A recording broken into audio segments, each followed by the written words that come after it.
All right, let's move on to our final movie here. Just making sure I get my timestamps down so I can clip all this out later. Swamp Thing, our final movie that we're talking about here. Let me pull up this graphic one more time. Swamp Thing, the bottom right-hand corner over there. Very cool looking logo. Can I say something before you go into it? Just really quickly. These last two were the two characters I would have bet all of my money on. The last character is the one that I was hoping for really badly. The last two. I can't wait to talk about it. The last two, I knew he was going to grab and put. Go ahead, Jake. Sorry. These are the two I was talking about earlier. So Swamp Thing, probably the most interesting character that is announced as a first batch of characters for the DCU. This is what is said in the Variety article. Easily the most extreme example of Gunn and Safran's conviction to diversify the DCU. Swamp Thing will investigate the dark origins of Swamp Thing, Safran said, through the prism of horror. By way of explaining further, Gunn referenced the initial reactions to the Guardians of the Galaxy joining the MCU and initial questions about how Rocket would be standing next to Thor. That mashup quality would end up being one of the highlights of Infinity War and Endgame. Gunn said they're one-upping that approach with Swamp Thing. This is much more of a horrific film, but we'll still have Swamp Thing interact with the other characters. Wow.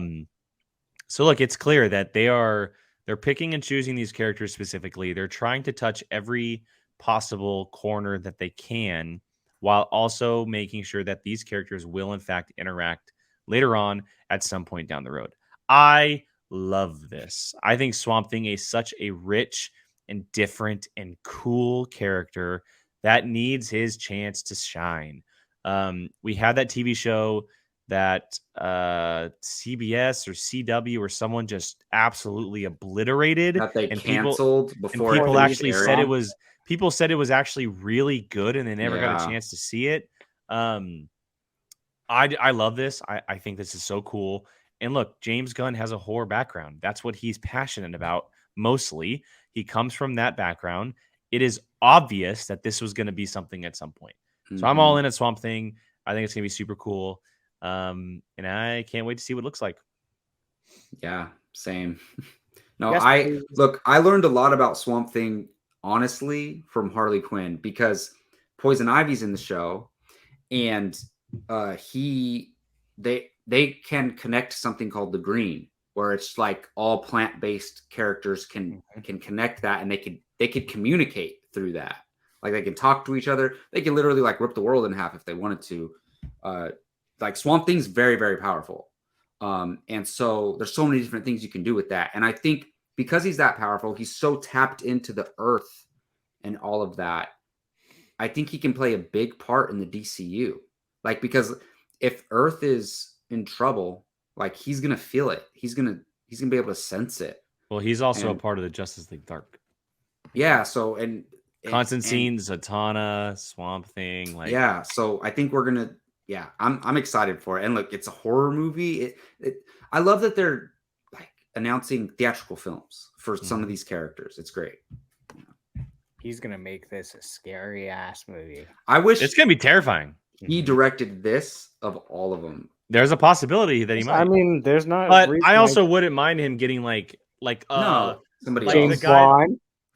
No, not James Wan. I was gonna say the guy that he basically like kind of tutored that did what was the horror Superman movie? Oh yeah. I know it. Yeah. With the kid. Yeah, you guys challenged me to it because James Gunn. Brightburn, because James Gunn executive produced, and he pretty much handplucked that director. There's a director right there. David Murawski. Yeah, there you go. He can direct Swamp Thing. Why not?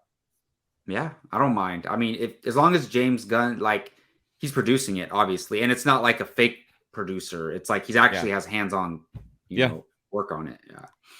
Yeah. Yes, please. I'm all for this. Especially, again, DC can get away with doing R and stuff like that, whereas Marvel can't. This is where you step into that because you have a leg up on Marvel in this sense. DC or Disney is not going to do a horror R-rated superhero movie.